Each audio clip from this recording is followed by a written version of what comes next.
اعوذ بالله من الشیطان الرجیم بسم الله الرحمن الرحیم. در این درس ما میخوام درباره مد فرق یعنی جدا کردن برای شما بفهمونم. مد فرق تنها در 6 آیات قرآن کریم اومدگی است. یعنی مد فرق گفته یعنی چی؟ نگاه کنید. در اینجا حمزه با الف اومد. حمزه زبر دارد و الف در اینجا ساکن است. یعنی در اینجا چی میشود؟ حرفی مد شد در اینجا الف. بعد الف نگاه کنید چی است؟ لام است. حرفی لام است ساکن. یعنی در اینجا چی می شود؟ ادغامی شمسیه. یعنی خوانده نمی شود، در اینجا دخول می شود. در اینجا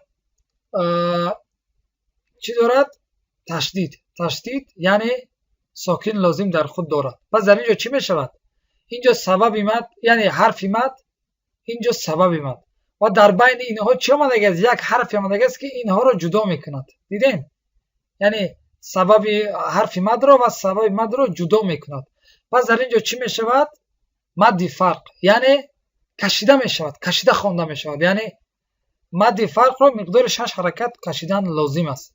در اینجا دیگه کنید در بالای الف مد، الف مدیه همون علامت رو هم علامت مد رو یعنی علامت کشش رو هم گذاشته شدگی هستن که یعنی باید از 2 حرکت زیاد کشیده شود، یعنی 4 5 6. و در اینجا گفته شده است که مقدار 6 حرکت کشیده باید شود، یعنی لازم است.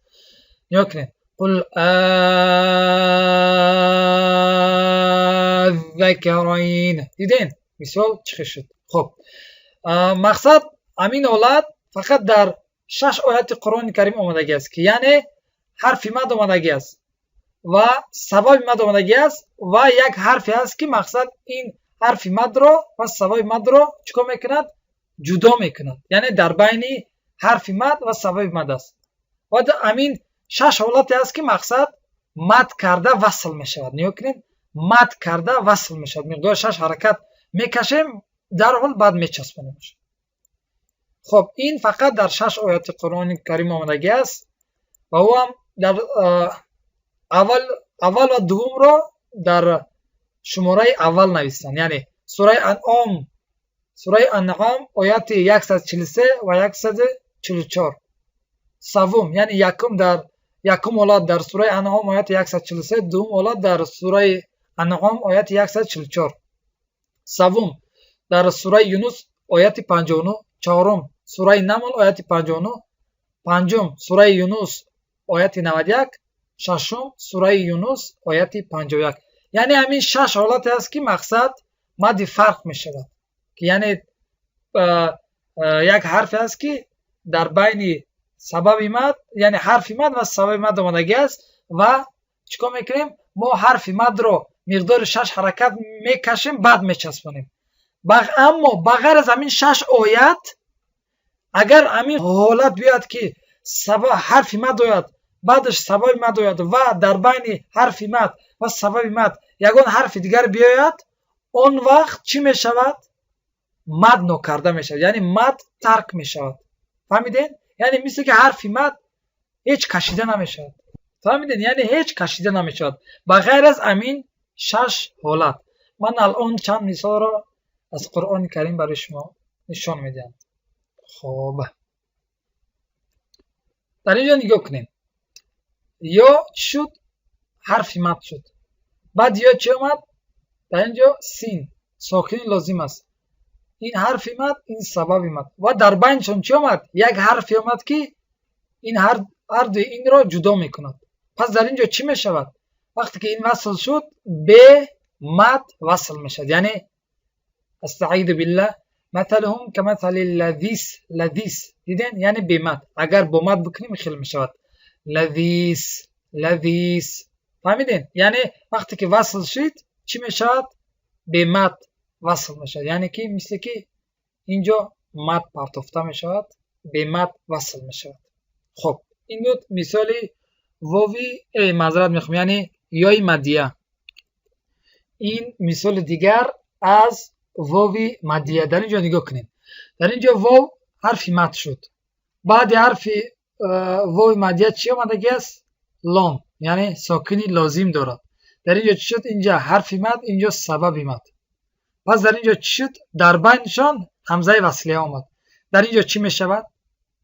васл мешавад, аммо бемад васл мешавад. яъне мисли ки ҳарфи мад партофта мешавад ва кашида намешавад. яъне стаъиду биллаҳ утул китаб. аммо агар бо мад агар васл мешавад, ин хел хонда мешавад. утул китаб. аммо қоида ҳамин аст ки ин партофта мешавад ва бемад хонда мешавад. утул китаб. ин буд мисоли вови маддия. ва ин ҳам мисоли алифи маддия. дар ин ҷо нигоҳ кунед. ҳо, инҷо ин ҳарфи ҳо аст. ҳамроҳи алиф омадагӣ аст. ҳо забар дорад. дар ин ҷо алиф ҳарфи мад шуд. баъди алифи маддия чист? лом сокини лозим аст.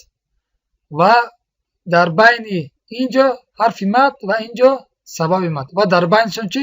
ҳамзаи васлия. яъне чизе ки инҳоро ҷудо мекунад. пас дар ин ҷо чӣ мешавад? вақте ки васл шавад, чӣ мешавад? амин ҳарфи мад тарк мешавад ва кашида намешавад. яъне стаъиду биллаҳ ва ятаҷаннабу ҳал.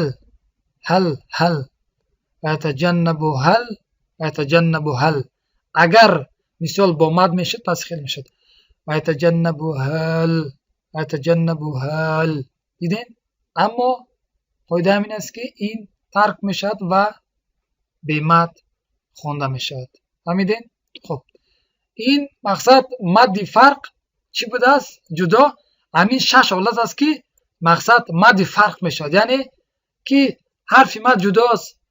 мақсад ҳарфи мад ва сабаби мад як дар байнашон як ҳарфи дига аст ки инҳоро ҷудо мекунад. аммо инҳо кашида васл мешавад. ҳамин 6 оят аст ки дар ин ҷо мо гуфтем. сураи анъом ояти 143 ва 144, сураи юнус ояти 59, сураи намл ояти 59, сураи юнус ояти 91, сураи юнус ояти 51.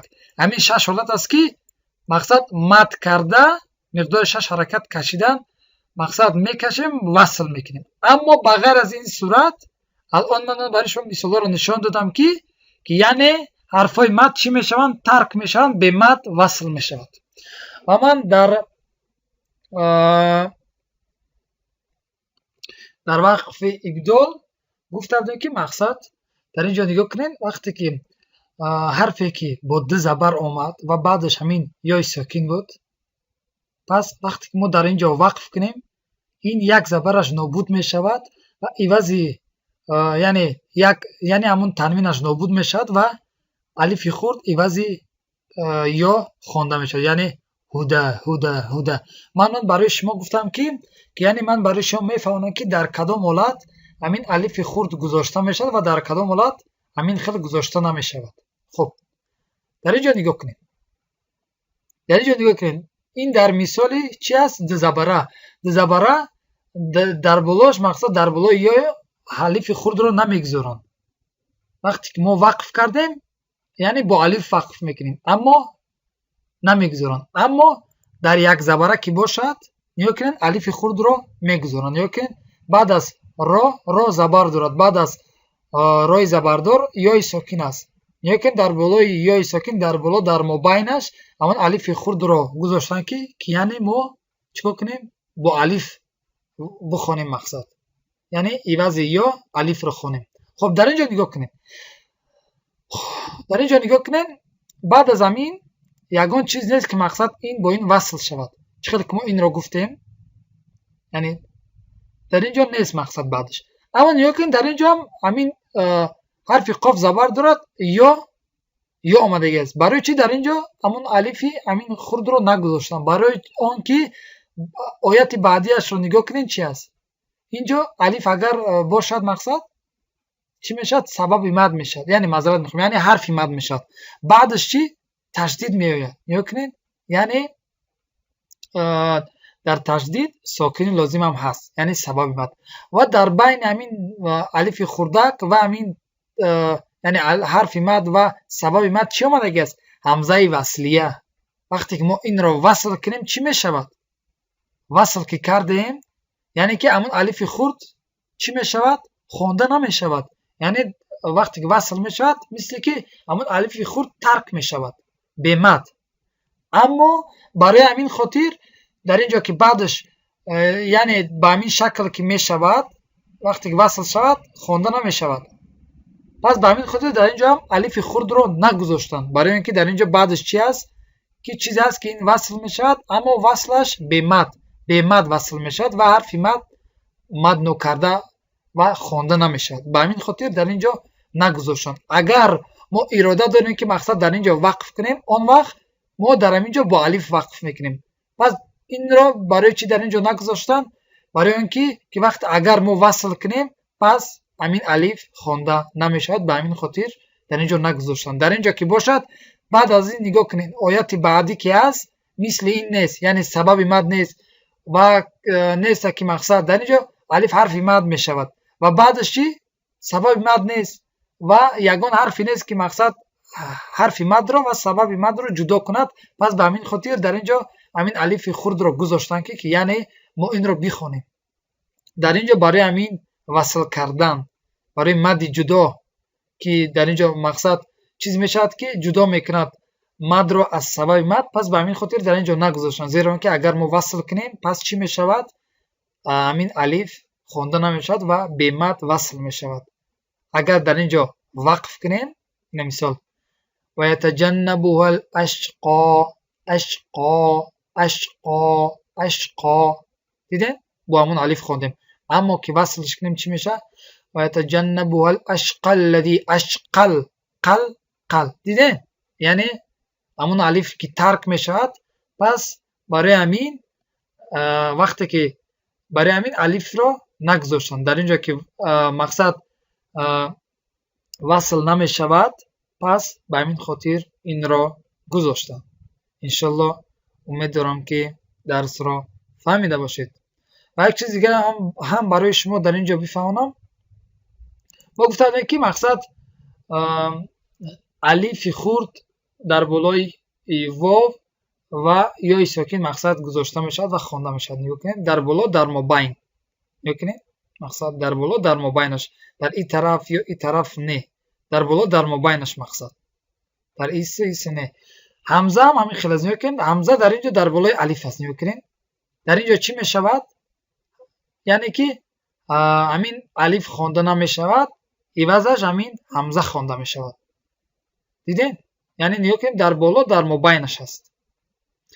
و یک جای دیگر هم نشون میدم که در اونجا مقصد همزه در بالای الف است اما در مابینش نیست، در بالا در مابینش که نیست اون وقت همزه با الف خوانده میشود. اما در اینجا که باشد یعنی که مثل که همین الف نیست عوضش همزه خوانده میشود.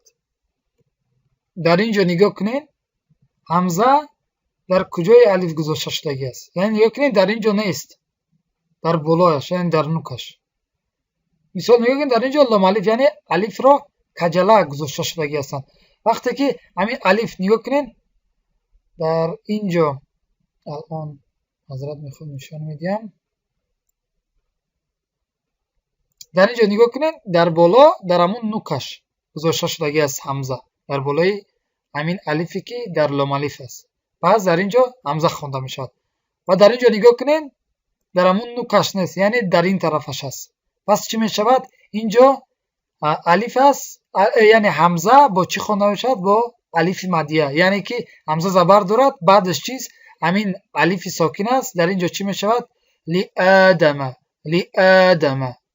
آدم یعنی همزه با الف مدیه خوانده میشود. اما اگر مثل این می بود یعنی در اینجا می بود در همون نوکش در الفی که در لام الف است اون وقت الف خوانده نمیشد و عوضش همزه خوانده میشد. انشالله امید دارم که درس را فهمیده باشید. جزاک الله خیرا و بارک الله فیکم. السلام علیکم و رحمت الله و برکاته.